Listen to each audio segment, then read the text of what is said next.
talk about communication channels and leadership in construction projects. First, a general introduction. The definition of this is that essential means use to exchange information among projects stakeholders like the managers, the engineers, the contractors, and the workers. How this works is from formal and informal channels. The formal channels are like drawings, or meetings, emails, or another stuff that we can do. And the informal channels are like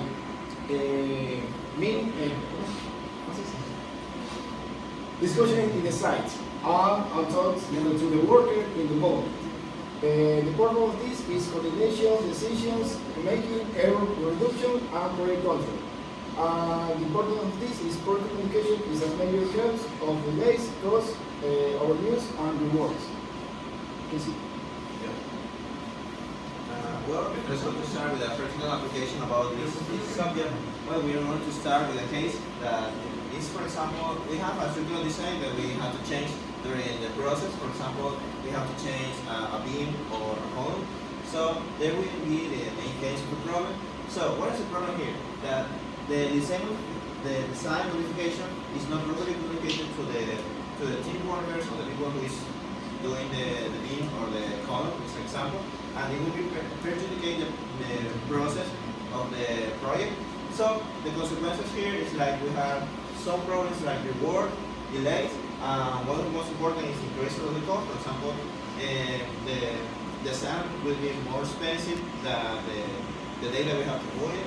So one of the solutions that we take part of the solution is the formal communication via data and send the data drawings about the project, and we have to, for example, if we are going to do a big change, we have to save it in a document.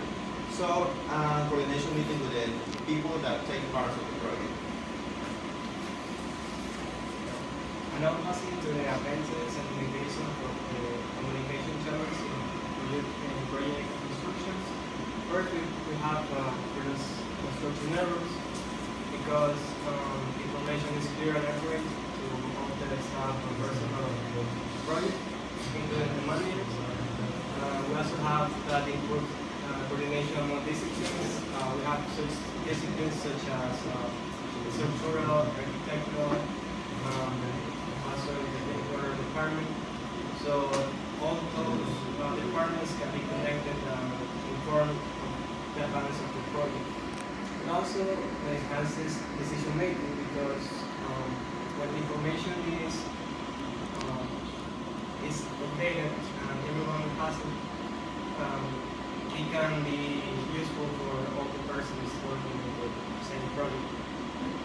It also increases productivity because having the same document working on the same paper can help advancing faster than only working by separately. However, there are some limitations. For example, first we have the information overload. For example, we can say that we receive a lot of messages, mails, or information, and there's like a saturation of all those things.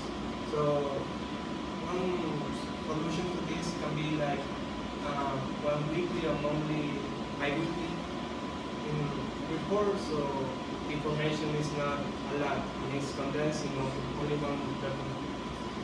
We also have the resistance of formal communication. There are some people that would like to communicate in person and not having a writing or formal document.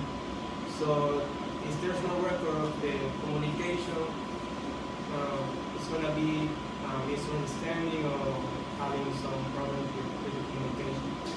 And it also depends on technology.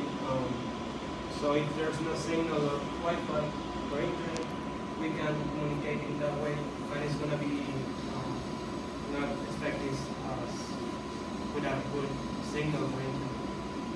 And finally, we have lack of standardized channels.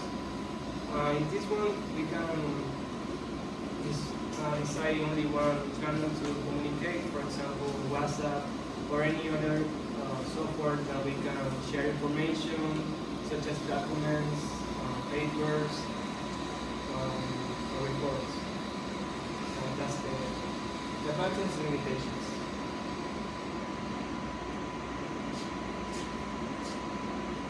Although we talk about the leadership in construction projects. A little introduction of this leadership in construction projects is the ability of a project manager or site leader to guide, influence, and motivate the project team to achieve project objectives. Although leadership work through planning, decision making, motivation, conflict resolution, and coordination of researches. The main purpose of leadership is to ensure project success in terms of time, cost, quality, and safety.